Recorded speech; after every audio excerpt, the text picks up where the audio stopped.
Hi guys and welcome to my channel. And I didn't know if you guys can tell that I am new here. I am new in these YouTube streets, and to be honest with you all, I am really excited, but at the same time quite nervous. But I'm mostly excited about the fact that I am finally doing this. YouTube for me has been one of those things I've been like meaning to do for the longest time, but have been too afraid to do it. So I'm really glad that I finally found the courage to do it. So big ups to me. Anyways, this is a get to know me video, guys. You guys are going to be like getting to know me a little bit better, letting you in on my story and what I am about. And I am really excited for that. And I really hope you guys are going to find my story very interesting because, to be honest, I think my story is quite interesting. So there's no wasting more time. Let's just dive straight into it.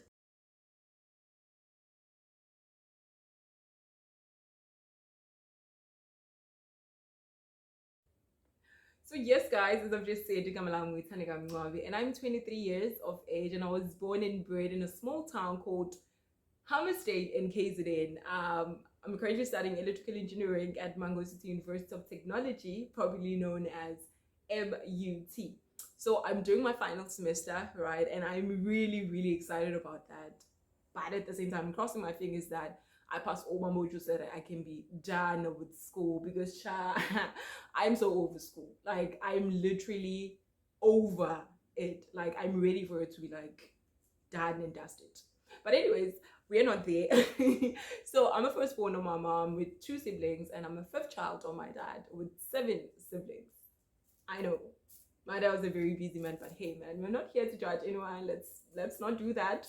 Let's not do that. So yeah. So I started school when I was 4 years old at Ubedu Junior Primary School, where I did my first grade until fourth grade, and then went on to Inget Senior Primary School, where I did my fifth grade up until seventh grade. I then finished off at Albania Girls High School, so I did my matric.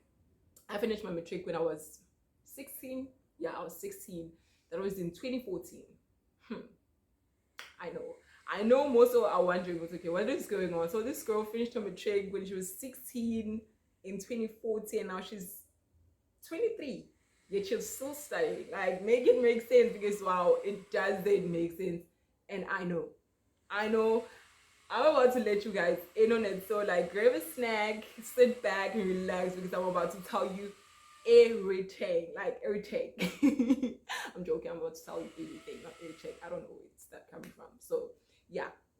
Anyways, so 2014 did my matric, and 2015 the results just came out. January, right? So I passed. Happy, I'm going to varsity, things like that. And then I realized that hey, I hadn't been accepted in any school. And it's like, okay, so it's going to happen now. So I started doing that thing of like going to university, trying to find space. And I ended up finding it at University of Zululand, Ongoye, BPCOM. And I was really excited. And I think I was not really excited about the course that I was going to do, but I was excited about the fact that I was finally going to varsity and I was finally, going away from home and things like that, freedom and when you finish your matric, all those things. So yeah. So yeah, and everything just like the process of me registering and all of that was very easy. And then fast forward, the class started, and yeah, the class started, and things started getting very tricky. The freedom that I was excited about, going to varsity, and all of that. Yeah, that's when I realized, Guti, you know what? You know what? I was not ready. I was not ready, and to be honest, I didn't love the course. I didn't love the course. I didn't enjoy it. So basically, the modules that I was doing, it was accounting, MIS, business management, and economics. Yet in high school, I was doing science studies.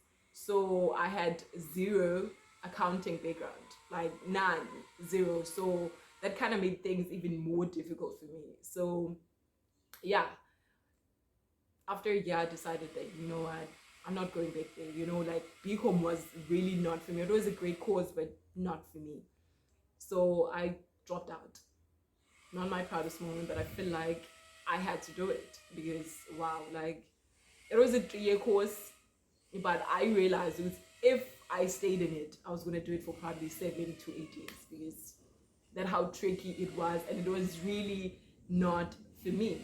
So yeah, I told my parents that I was like not going back to school, and obviously they were not pleased, especially my mom. But yeah, it was what it was, and my dad was a bit understanding, probably because when I told them that I was dropping out, I told them that the course that I really wanted to do, the course that I was really passionate about, was electrical engineering, and that was a lie. But anyway, so my dad is also in the electrical engineering field, so that was a bit easy for him. That probably why it was easy for him to understand that I was dropping out for electrical engineering. So yeah, so now it's 2016. I'm back at home, but now I'm no longer living. I was no longer living in Hammersmith. I just moved in with my dad in Wybik, Pinetown. So yeah, like everything was not good. I almost said everything was good. Everything was not good because you can imagine being a varsity dropout, just moved to a new place. Like things are just not good. But anyways, so yeah, I was staying at home because now I hadn't applied, so I was not going to any school. So I had to wait for second semester or like second trimester for me to like get into another school. So when you're not doing anything, you're just at home, you're not working, you're not studying, what you normally do is you watch television, do your chores, eat, things like that. So that's what I did too. I would just do my chores, watch television, just eat. But I can like say that what I did mostly was watch television. So remember that I had learned about electrical engineering being my passion. So yeah, that's what I told my parents. And they were like, okay, Shabu, we understand and everything. But I still knew that I was lying. And I still had to like find out what it was that I was really passionate about, what it is that I'm really passionate about. So yeah. And like being at home and everything, I feel like that was like the perfect time for me. And I feel like at that time, like I was really going through the most, like from your life being at a high, like you university, doing a 3-year course and a really good course at that, to like just being a varsity dropout and just sitting at home and not doing anything. So I think I was really at my lowest. But hey, man, things had to happen exactly the way they did. So yeah, but I remember that I used to pray a lot. I used to pray a lot. I prayed mostly for, I wanted God to help me discover what it was that I was really passionate about. And I would pray about that a lot, like a lot. And until this one day, as usual, I was watching television. I think I was watching Yo TV that day. I used to like be a huge fan of Yo TV. So yeah, as I was like busy watching it, watching all those kids, presenting and doing their thing. And that day, I don't know, just watching those kids, something in me just shifted. I don't know, something in me moved. I started seeing those kids in a different light. I stopped seeing them as just, kids doing their job and everything. I also saw myself doing that.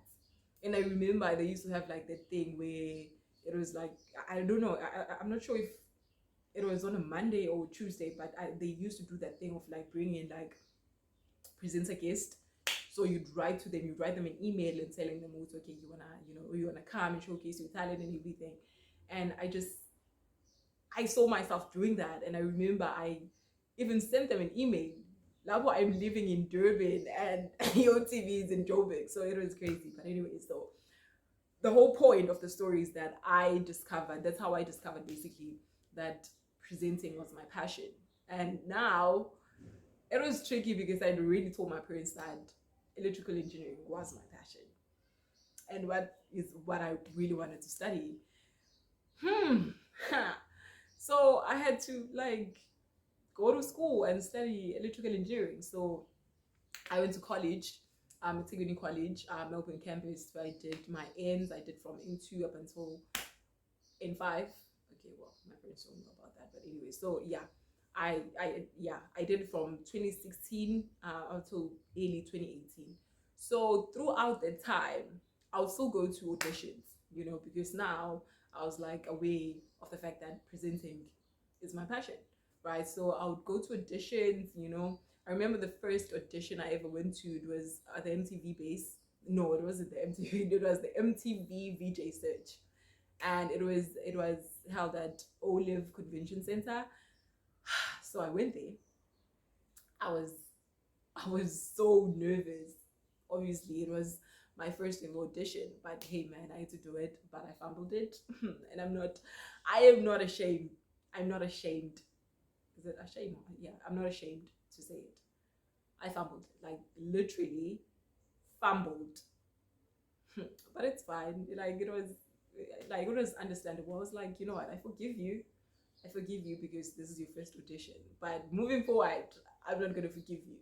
So yeah, I think the second audition I went to, it was the SABC3 presenter search. I went to that one. To that one is crazy because you know what? I remember when the advertisement for it came out, Babi Moloye was on it. She said we should prepare a 15-second link, telling them about ourselves. Basically, they wanted us to do myself, a 15-second myself. And I prepared that link. I prepared myself with, hey, I'm telling them what I'm passionate about presenting. Basically telling them about myself is they requested, so I got there. The audition was at Exhibition Center. So I went there and I did to myself. And the judges were not impressed at all. Like they were not impressed. I think one of the judges was Ayanda Tabete. And she just looked at me. And I remember, walking in to the audition. She was very excited. She was like, "Hi Tandega," because she had like my form with all my details. So she saw my name. She was like, "Hi Tandega." I think she was just trying to be nice, making me feel comfortable. But then after I did that, she was not pleased at all. So yeah, that was done. I moved on. So yeah, 2018 now, college is done. So after college is done, so now I'm back at home. I'm trying to find an apprenticeship because when you do your ends, you need to find an apprenticeship.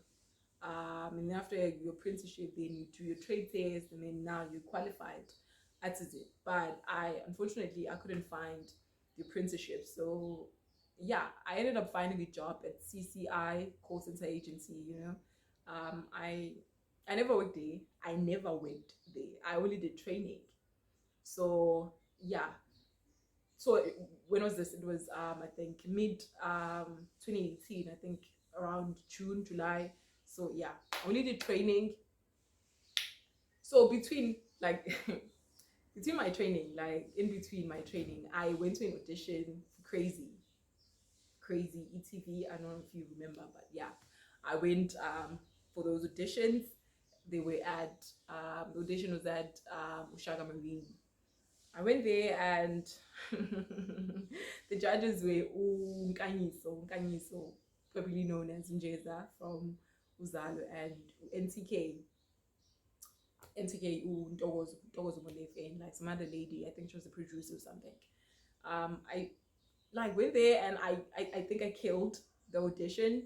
I killed it, but like I didn't just forgot about it because when you do something and even though it's okay, like you did great in it, but in your mind you think it's okay. They like thousands of other people that like did it before me, or thousands of other people that are still going to do it after me. So I just didn't forget about it. Until this one day, I was still doing my training, so I was at lunch. I received a call, private number. I'm like, okay, what is going on? I remember I was not in a good mood that day. So I just picked up the phone. I was like, hi. And then this lady on the other side was like, hi, Tandega, you're speaking to Umbali, from Crazy. It's like, oh, okay, hi. And she was like, yeah, I need to inform you that you made it to top 30 and we need you to come to Joburg this coming Friday at 9. It's like, what? I literally thought it was a prank. Like I was in disbelief, like trying to figure out okay, what's going on. I really thought maybe it was one of my friends that knew that I'd like done that audition that was pranking me. But yeah, like so basically she just told me that okay, I made it to top 30 and she was going to like send me an email with like all the details and everything. So I was like, like I was so happy, you know, I was screaming at work, like everyone was asking, okay, what's going on? And I told them, it's all okay, like this what's happening. I think it was a Tuesday. It was on a Tuesday when that happened. So that coming Friday, I had to be in Joburg at 9. That's when the callback was going to be like at. It was going to be at Randburg at 9. In Randburg, rather. So, okay, I tell my parents, okay, this is what's happening, you know, and everything. And they were very supportive, luckily. So my dad booked me a ticket, bus ticket, for Thursday night, for me to be able to get to be in Joburg in the morning.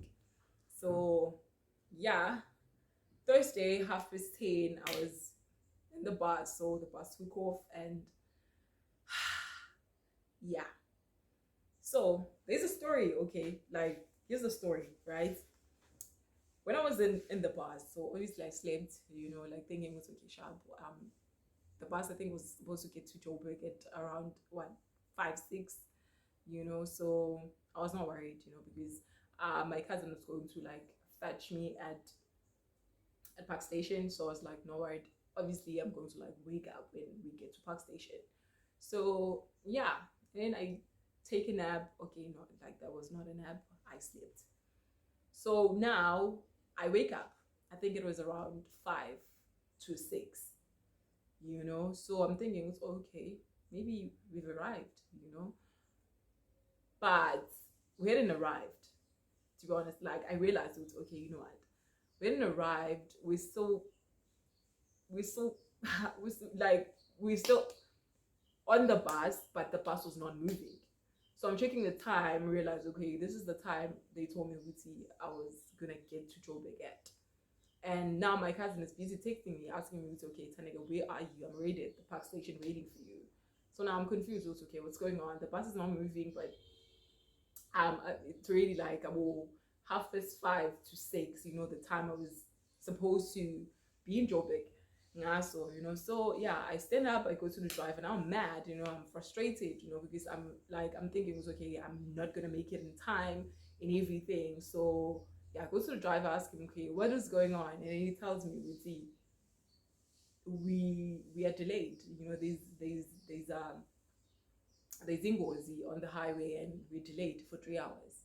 So basically the bus has been like standing, has been like not moving for almost 3 hours.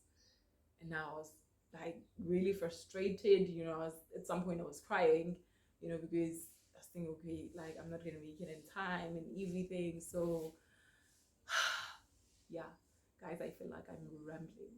Like I honestly feel like I'm rambling. I don't even know what I'm saying. But anyways, let me just continue with the story.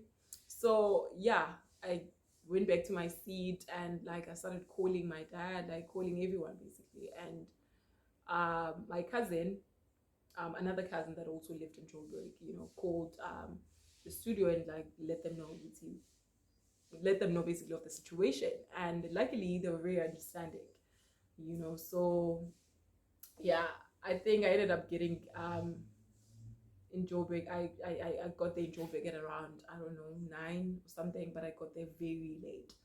And then my cousin drove me to Renbeck. We didn't have time to go to his place for me to like get ready there. Like I had to I had to get ready at Tolela Garage, and that was very awkward. That was very like yo, but it had to happen because I was already late. My cousin was afraid that if we drove to his place, which was in Midrand, we're not gonna make it in time back to Renback because of the traffic. So I was like, you know what? Because I'm already late, and they really like understood that I'm gonna be late. So why, you know, why Zomelings to be late any further, you know? So it's like, okay, yeah, let me just get ready here. And yeah, I got to studio, and luckily there were two other people that had the same problem. So I think that was another reason they were even more understanding. So yeah, when we when we got to studio, so they paid us. So I was paid with another girl from Durban because the see late night, you know. They told us we need to prepare like a script, an opening link, you know, like not a script, like an opening link, you know, and be prepared also to interview someone, you know. So it was between three people: Lasizwe, Wongli, and Ntokozo, NTK. So yeah, but like we didn't know who it was going to be. We just had to be prepared. They told us to be prepared to interview anyone amongst the three. So okay, now okay, we're like, okay, Shab, we can do this. But like I was so nervous, and I think being late also just threw me off my game, you know. So yeah, we went in, it was our turn, we went in, and Lasizwe was the person that we were going to interview. And so yeah, I did the opening link. Hi guys, welcome to the show. My name is Wada Wada Wada Wada, you know. And with Lasizwe in studio, and yeah, Lasizwe was really big at the time, so you can imagine, you know, that on its own was very intimidating, you know. So yeah, we started asking Lasizwe questions, and what it did was, he just told us Witty, but you can find that on Google, guys. Like every single question that we asked him, he just told us that. You can find that on Google. Imagine doing like your very first ever official interview and then someone just telling you that. And I was so like, I was panic. I was so frustrated. I was panicking, you know, like I didn't know what, like I honestly didn't know what to do, because I wasn't prepared for that. Like I really was not prepared for that. And I think at some point I fumbled that so much that at some point I even called her Susie is she. Like that's how much I was panicking, basically. So yeah, obviously I didn't go through to the next round, so I had to like come back home and do my training, continue on my training, basically. And after a few days, Nakona, I was also let go. I didn't pass the test, so yeah, life was back to square one, back to just sitting at home and not doing anything. Yeah, but then I decided, you know what, let me just sell weaves. You know, I sold weaves, and yeah, people were very supportive, so I was able to like just have imadanyana, you know, just, you know, I did my license, I think it's so 2018 I did my license. And then the following year I decided, you know what, second semester we just go back to school and do electrical engineering, just, you know, get the diploma. And then after that, so basically I put everything like regarding presenting, I just put it on hold. It was like, you know what, let me just focus on getting the diploma first, and then after that I'm going to like start working towards my career. And the school is almost over now, so yeah. And yeah, and I can't wait for it to be done so that I can just start working towards my career, building my career as a presenter. And I think when I first discovered that presenting was what I really loved, I was more into TV presenting, but now I think I'm gravitating towards, you know, radio presenting. Like I've really fallen in love with radio, and I really do see myself working as a radio presenter, a gagasini, you know. So Gagasi FM, you should like really look out for me, because I think one day, actually I do not think, I know that one day I'm gonna work there. So yeah, that's basically my story. So now I'm at MUT studying, you know, electrical engineering. So I guess the rest is history, you know. So yeah, thank you so much for watching. I really hope you enjoyed my get to know me video. So yeah, please like, share, and comment, but most importantly, subscribe, and also follow me on Instagram. I'm at simply Tandega _ because obviously I'm not going to be here every day. So Instagram, that's where we're going to be like interacting on a daily basis. You know, it's where you guys are going to be like getting info about when I post another video and all of that. So please follow me there. And yeah, thank you so much for making it this far. I can't wait for the second video. Thank you so much.